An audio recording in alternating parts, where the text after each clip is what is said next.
নমস্কার। আজ আর একটি স্বরচিত কবিতার নাম জগন্নাথের মাসির বাড়ি। শুরু করছি। মাসি, ও মাসি, দেখো দাদা, দেখ সুভদ্রা, মাসির মুখে কত হাসি। মাসি, ও মাসি, বছর ঘুরলে এই একবার তোমার কাছেই আসি। সেজে গুজে রোজ মন্দিরে বসি, সমস্যাগুলো শুনি। রোজ রোজ কি আর ভালো লাগে বলো? তাই বছর শেষে রথের দিনটাই গুনি। হাত পাগুলা ফুলে যায় মাসি, কানগুলা যায় পেকে। অভাব অভিযোগ শুনতে শুনতে মেরুদণ্ড যায় বেঁকে। আয় বাবা আয়, ঘরকে আয়, বাইরে কি কথা বলা যায়? দেখিস মাথাটা ঠুকাস না, বাবা যা লম্বা হলি।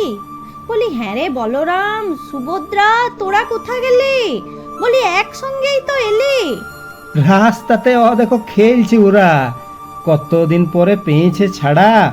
খেলুক খেলুক, অল্প পরেই নিজেই আসবে চলে। দাঁড়া বাবা, জল তো দি। শরবত খাবি নাকি? বাবা, লেবুও নাই। দাঁড়া গেদির ঘরে দেখি। ও মাসি, শুধু জল দাও। বলি ব্যস্ত হইছো কেনে? তুমি যে বড় একা মানুষ, কে বা দিবে কেনে? বলি হ্যাঁ রে, দিদি ভালো আছে? আছে কেমন জামাই বাবু?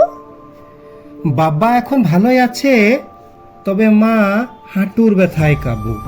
ও মাসি, বলি জল দাও তো, খেলাটা শেষ করে আসি।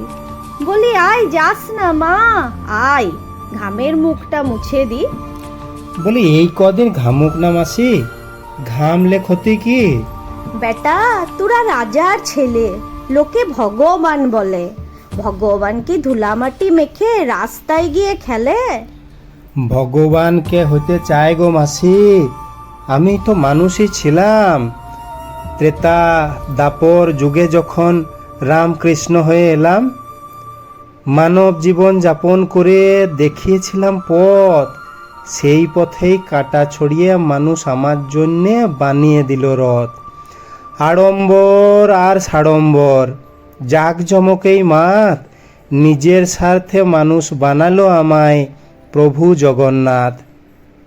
ধন্যবাদ, ভালো থাকবেন।